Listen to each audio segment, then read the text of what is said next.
কোনটা লাগাবে? পেয়ারা পলিথিনগুলো সব তুলে দিচ্ছ তো?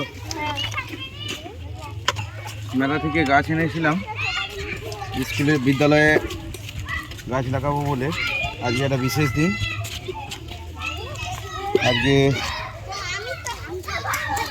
আত্মবলিদান দিবস, ম্যাট্রিক্স ডে।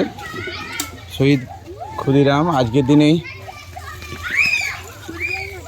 ইংরেজদের আমলে আমাদের এখানে পালন হবে আজকে বিদ্যালয়ে। আজকের দিনেই আত্মবলিদান করেছিলেন দেশের জন্য।